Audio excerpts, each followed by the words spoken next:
Salut, nous voici pour notre méditation du jour, aujourd'hui basée sur Matthieu chapitre 13, versets 51-52. Avez-vous compris tout cela? Leur demanda Jésus. Oui, répondirent-ils. Il leur dit, ainsi donc, tout spécialiste des Écritures qui devient disciple du royaume des cieux est semblable à un maître de maison qui tire de son trésor des choses nouvelles et des choses anciennes. Matthieu 13 est le troisième grand discours de Jésus dans le premier évangile. C'est un chapitre consacré aux paraboles qui explique le royaume des cieux de Dieu en Christ. Les versets 51-52 concluent ces discours et examinent le rôle de l'Ancien Testament dans l'art de la Nouvelle Alliance. Avant de raconter sa dernière parabole sur le royaume, dans ce chapitre, Jésus demande à ses disciples s'ils ont compris tout ce qu'il a dit. Ils répondent oui, ce qui est une surestimation de leur perspicacité, puisque plus tard les disciples n'ont aucune idée de la nature du royaume et des souffrances qu'il entraîne. Par exemple, au chapitre 16, versets 21 à 23, Pierre s'opposera à la crucifixion du Seigneur Jésus. Et au chapitre 26, versets 47 à 56, tous les disciples fuiront après l'arrestation de Jésus-Christ dans le jardin de Gethsémani. Pourtant, les 12 n'ont pas tout à fait tort de dire qu'ils ont compris l'enseignement de Jésus-Christ, car il leur a expliqué ces paraboles dans ce même chapitre. Il a expliqué certaines de ces paraboles.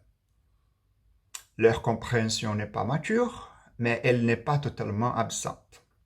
Leur oui ne signifiait pas en fait qu'ils comprenaient tout ce que Jésus enseignait, mais seulement qu'ils croyaient tout ce qu'ils comprenaient et qu'ils étaient prêts à agir en conséquence.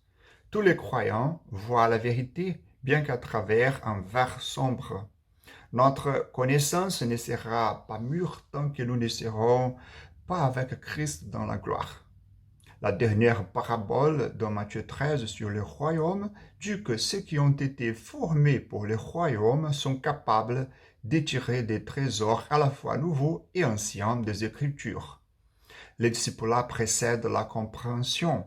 Seuls ceux qui sont formés pour le royaume, seuls ceux qui ont pris sur eux le joug de Jésus-Christ, sont capables de tirer, de produire de nouveaux trésors avec les anciens. La révélation spéciale de Jésus permet à son peuple de voir dans l'Ancien Testament des vérités du royaume qui existent depuis la fondation du monde, mais qui sont en grande partie passées inaperçues. Ces nouvelles vérités sont la clé de la bonne appropriation de l'Écriture, mais elles ne sont pas en opposition avec les anciennes vérités évidentes en dehors des paraboles de Jésus. Les disciples ne doivent pas rejeter l'ancien pour le nouveau. Ils doivent plutôt comprendre les nouvelles idées glanées dans les paraboles de Jésus à la lumière des anciennes vérités et vice-versa. Les nouvelles choses enseignées par Jésus sont fidèles à l'intention et au but de l'Ancien Testament. La révélation de l'Ancienne Alliance n'est pas abolie, elle est judicieusement intégrée dans la Nouvelle Alliance. Néanmoins, à part devenir disciples de Jésus, nous ne pouvons pas voir cette précieuse vérité. Nous croyons pour comprendre et nous devons donc nous assurer que nous suivons le chemin du Christ si nous voulons comprendre son enseignement.